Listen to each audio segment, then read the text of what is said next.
I'm going to sort of try to stack manga that I physically bought next to me here, which might make the editing turn out really weird if I decide again to split up the videos. Anyway, the first one I bought this year was Goodbye Eri by Tatsuki Fujimoto, creator of Chainsaw Man, and I absolutely love that one. It's a single volume manga. I really cannot recommend it enough. Out of all the single volume manga I own, it could arguably be the best.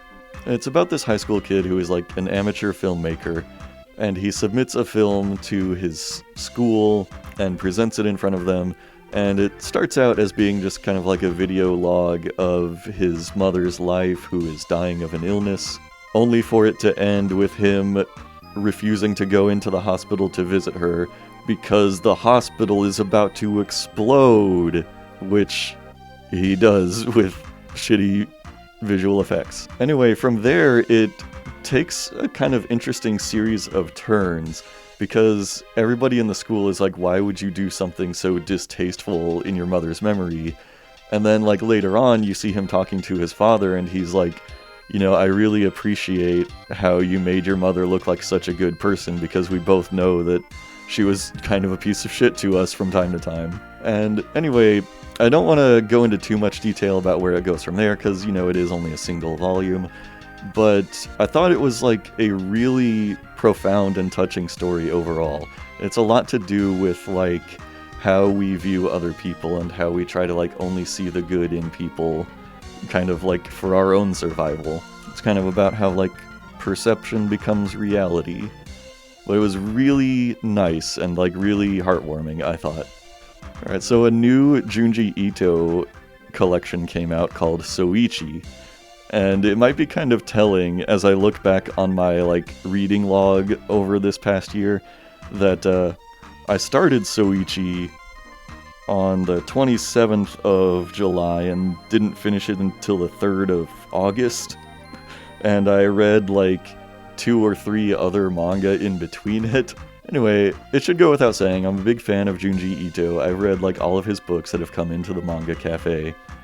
And I think Soichi is one of the weaker ones, because, I don't know, like, large parts of Soichi, like, they're all about the same character. You see him on the cover, and he is, like, this annoying little cousin to the main characters, and, like, several of the stories within this collection don't even have a supernatural element.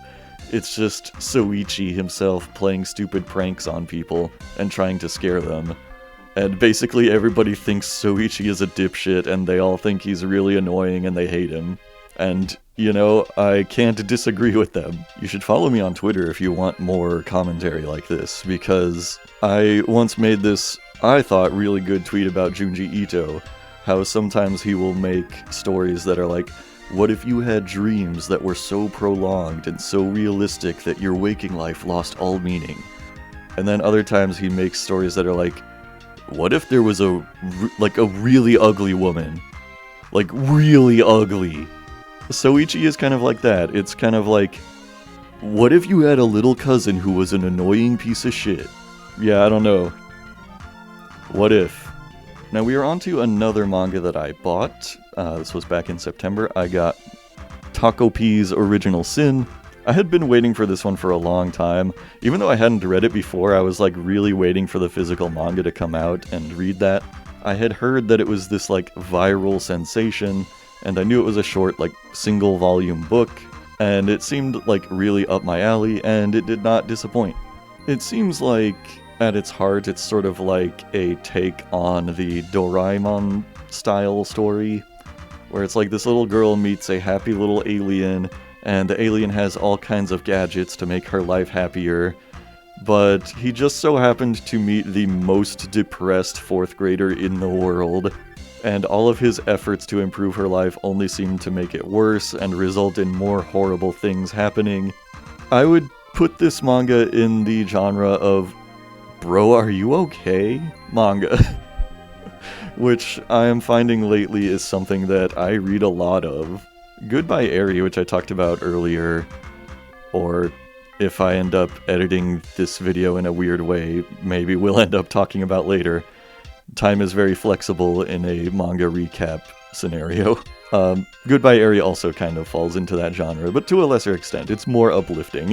Takopi is more of just like a whole bunch of trauma collected into a single book. And I know some people would hear that and go, why would you ever want to read this? But for me, I hear something like that and I'd be like, ooh, don't mind if I do. So anyway, it is really good. Just, don't read it if you are sensitive to, like, children getting horribly bullied and horribly abused by their parents, and just, all kinds of traumatic things happening to young children. Non-sexual. I feel like I should add that caveat. This isn't like some Made in Abyss shit, where it's not, like, children getting sexually abused for, like, pages and pages. So, it's better than Made in Abyss. In so many ways. One kind of neat thing that released this year that I read was a Fullmetal Alchemist 20th anniversary book. And I read through, like, most of that, I guess. You could partly say that I skimmed it, but it was pretty cool. It contained a lot of, like, side comics and, like, side story material that you don't get out of the main series. Like, one thing I really liked was that there was a short chapter about Izumi Curtis living in the mountains for a month.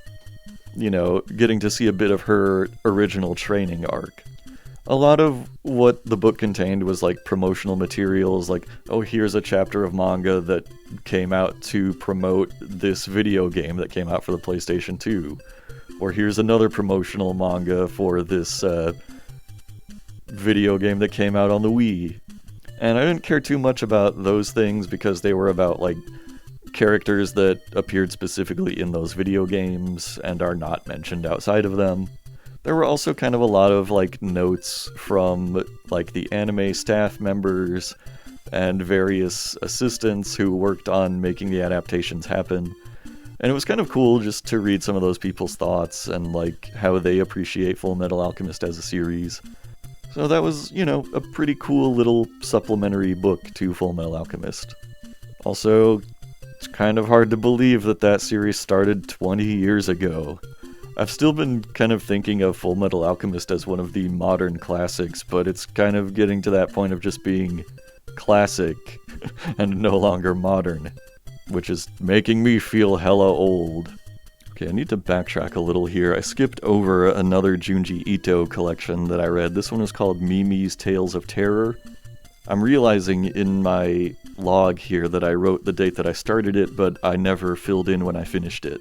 But I'm thinking it probably took me even longer to read than Soichi. Although, this one, conceptually, I did enjoy it more than Soichi. It had a sort of, like, urban legend angle to it. It felt like these were collections of stories that had been put forth as true stories that had really happened to people. And so some of them are, like, really short. Like, one of the stories in the collection is, like, somebody saw a sign by the side of the road, but its shadow was in the shape of a human. But then when she shows it to another person, they're like, what are you talking about? It's just shaped like a normal shadow. And that's the end of the story. So it's a lot. Some of them are, like, very low stakes urban legend style stories of, like, you wouldn't believe this fucked up thing I saw this one time.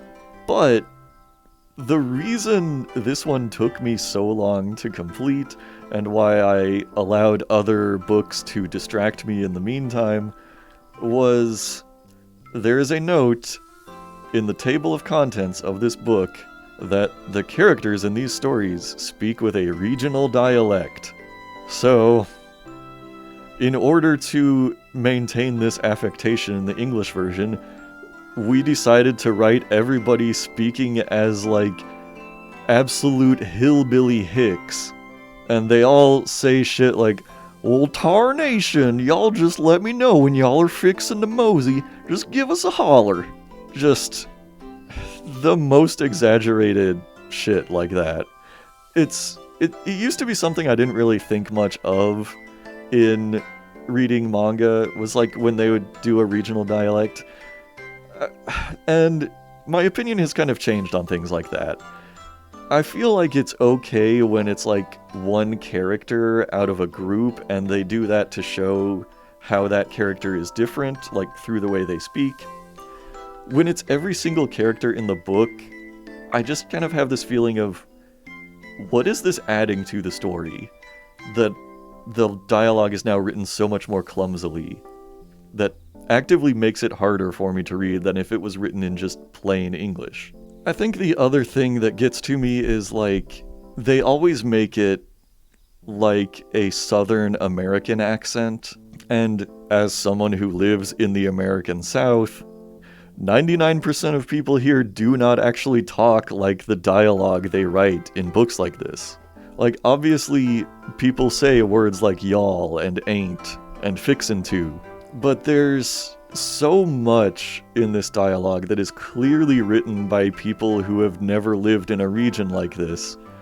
And so they're taking, like, a sub-region of Japan where they probably don't live, and, like, transposing it to be a sub-region of America where I guarantee you they don't live. And I'm just like, I don't know, they tell me that these kinds of accents in Japan are like an analog equivalent to a hillbilly accent that we would see in America. But I don't know, I can't help but feel like you're just kind of pasting one culture onto a different culture that are, like, totally not equivalent. Like, I don't think there are a lot of people in Japan, like, who live in the mountains making moonshine and strumming their banjos. You know, that's the American hillbilly stereotype, but you don't see any of those same stereotypes in Japan, so I feel like taking one stereotype and just substituting it for another, again, it's not really adding anything to the story for me when every single character talks with this inexplicable affectation. So I would have much preferred it if the dialogue was just written in plain standard English. It's frustrating too, because this was a pretty good story collection aside from the unbearable dialogue. I believe most, if not all, of these stories were written by other people, not Junji Ito, and this was another case where he was kind of adapting somebody else's work, which he's done a few times. But still, you know, a good collection of creepy short stories and urban legends. Maybe the fanlations are better on that one. Thanks for watching another installment of Truth's Manga Cafe, and a special thanks to all of the financial supporters seen listed here. There's a new name in the list, can you believe it? Also, did you notice we didn't hear from Editing Truth in the editing booth at the beginning of this one? Weird, right? Anyway, there's still more to come. So for now, I'm going to turn it over to Charlie and let him tell you his favorite one-shot that he read in 2023.